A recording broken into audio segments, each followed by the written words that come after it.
Assalamualaikum warahmatullahi wabarakatuh. Perkenalkan, nama saya Ikrim Madinul Qoyimah dari kelas 3C. Sebelumnya saya ucapkan terima kasih kepada Bapak Heri Budiawan selaku dosen mata kuliah Naspener. Di sini saya akan mempresentasikan hasil dari makalah Project Plan Teh Herbal Daun Salam.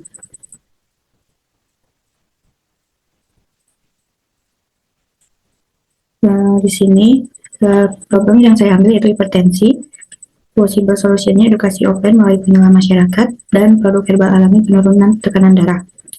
Untuk idea statementnya, produksi dan distribusi teh herbal penurun tekanan darah berbahan alami seperti daun salam. Untuk unggulannya, bahan baku lokal, mudah dibudidayakan, dan sudah dikenal masyarakat. Untuk nama usaha atau peluang usaha, yaitu Salamata, teh herbal penurun tekanan darah. Produk yang ditawarkan yaitu teh herbal siap seduh berbahan alami seperti daun salam. Untuk strainnya, bahan alami dan familiar di masyarakat, mudah diproduksi secara lokal, harga terjangkau.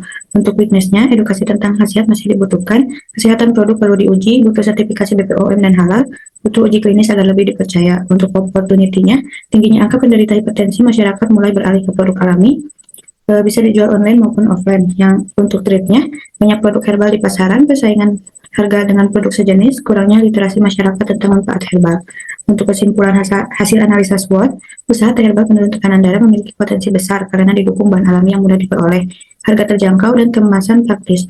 Tantangan utamanya adalah edukasi konsumen, sertifikasi produk, dan kompetisi dengan produk sejenis. Peluang pasar sangat luas berkat tingginya angka hipertensi dan tren gaya hidup sehat, namun perlu diantisipasi ancaman berupa rendahnya literasi herbal dan regulasi yang ketat. Secara keseluruhan, usaha ini layak dikembangkan dengan strategi yang tepat dan terencana. Berdasarkan hasil analisa SWOT, usaha teh herbal penurun tekanan darah berada pada kuadran 1, yaitu posisi strength to opportunity.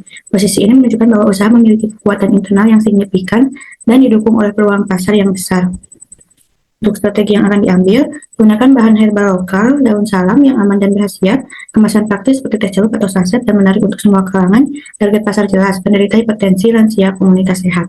Pemasaran digital aktif lewat media sosial dan marketplace, edukasi konsumen lewat konten manfaat herbal dan gaya hidup sehat, perkuat branding dengan label alami dan diolah oleh tenaga kesehatan, dapatkan legalitas halal BPOM untuk memperluas distribusi, bangun kemitraan dengan petani lokal untuk pasokan bahan baku, ikuti pameran dan event UMKM atau kesehatan untuk promosi langsung. Untuk metode land canvas-nya, programnya tingginya angka hipertensi di masyarakat, kurangnya edukasi tentang gaya hidup sehat dan penggunaan herbal, masyarakat belum percaya penuh pada efektivitas herbal karena literasi rendah. Untuk solusinya, produksi teh herbal siap seduh untuk membantu menurunkan tekanan darah, program promosi online edukatif seperti di IG, TikTok, dan WhatsApp Group sebagai media edukasi gratis.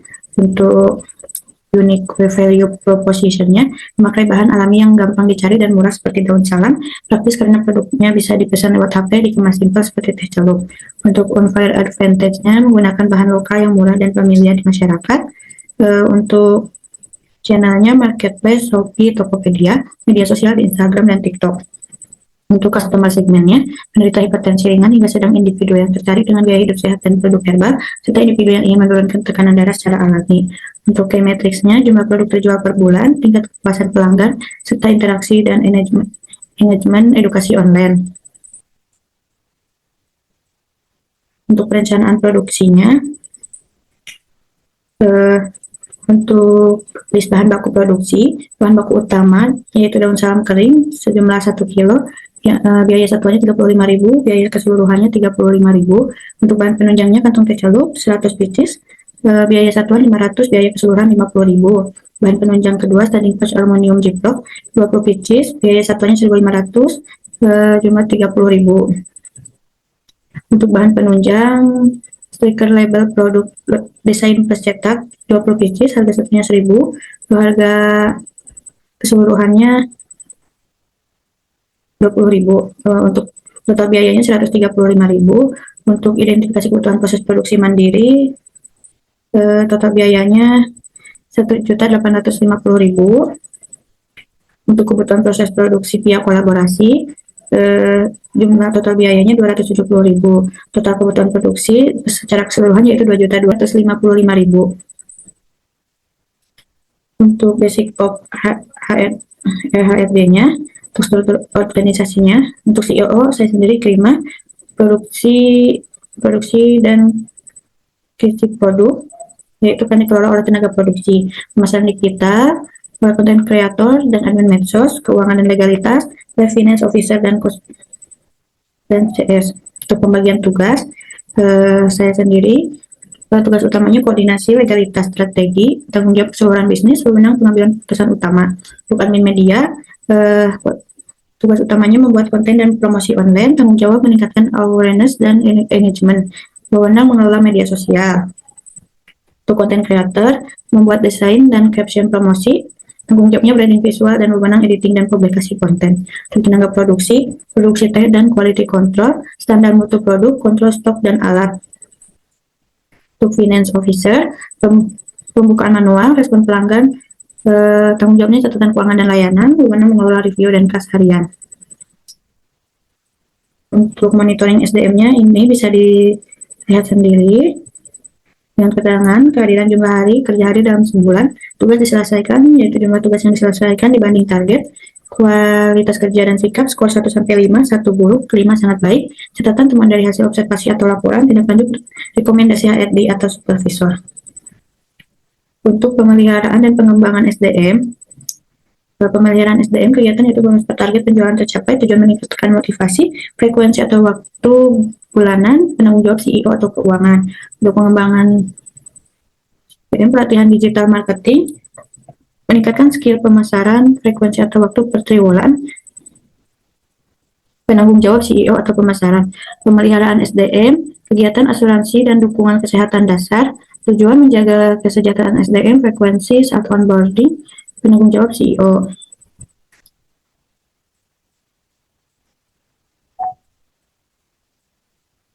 Untuk perencanaan keuangannya, yang pertama ada finansial model proyeksi 3 tahunan,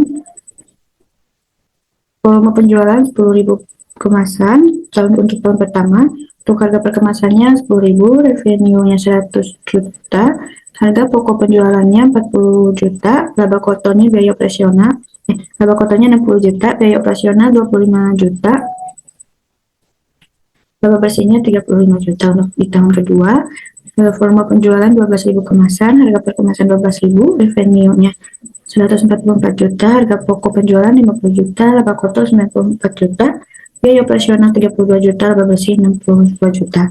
Untuk di tahun ketiga, volume penjualan 14.000 kemasan, harga per kemasan yaitu 13.000, revenue-nya 182 juta, harga pokok penjualan 58 juta, laba kotor 124 juta, biaya operasional 40 juta, laba bersih 84 juta. Untuk financial planning bisa dilihat, financial planning juga bisa dilihat. Untuk dengan keterangan BEP adalah titik impas di mana total pendapatan sama dengan total biaya, sehingga laba dengan 0. BEP berguna untuk menentukan minimal jumlah unit yang harus dijual agar bisnis tidak rugi. Di sini BEP-nya 6 juta dibagi 10.000 kurangi 4.000 sama dengan 1.000 unit. Untuk marketing dan brandingnya, tabel analisis STP atau segmenting, targeting, dan positioning. Pertama ada aspek segmentasi, deskripsinya usia 30-60 tahun, lansia dan dewasa muda, lokasi perkotaan, perilaku sadar kesehatan, memiliki riwayat hipertensi. Untuk targetingnya, masyarakat penderita hipertensi ringan, keluarga penderita, komunitas sehat, menggunakan produk herbal. Untuk positioningnya, herbal alami yang aman dan praktis, diracik khusus untuk bantu turunkan tekanan darah secara alami.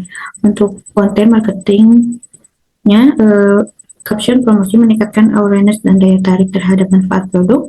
Untuk visual edukatif, memberikan informasi tentang manfaat salam dan gaya hidup sehat. Testimoni pelanggan, membuahkan kepercayaan dan bukti sosial dari pengguna nyata.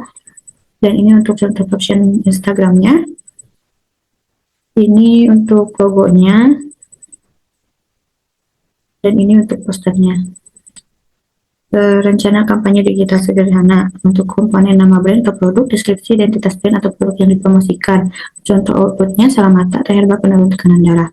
Tujuan kampanye, tujuan spesifik dari kampanye digital, meningkatkan brand awareness dan penjualan awal di kalangan penderita hipertensi. Untuk segmentasi dan targeting, Lansia dan dewasa usia 30-65 tahun secara kesehatan guna produk herbal, platform digital Instagram, TikTok, Shopee, konten utama kampanye carousel edukatif di IG, video testimoni di TikTok, posting promosi di Shopee Feed. Untuk jadwal posting Senin sampai Sabtu atau 6 hari kampanye, 1 konten per hari. Untuk strategi customer care, rencana respon ke pelanggan atau followers, fast respon via IG, chat, dan Shopee, auto reply WA, highlight FAQ IG, indikator kebersihan, like, share, komentar, jumlah pesanan Shopee, traffic link bio, simulasi atau preview konten, poster promosi, carousel edukatif, Canva video pendek testimoni, penutup dan refleksi edukatif verbal untuk konten ringan dan menarik, konsistensi dan interaksi penting. Baik, terima kasih. Mungkin itu yang bisa saya sampaikan. Untuk kekurangannya saya minta maaf. Wassalamualaikum warahmatullahi wabarakatuh.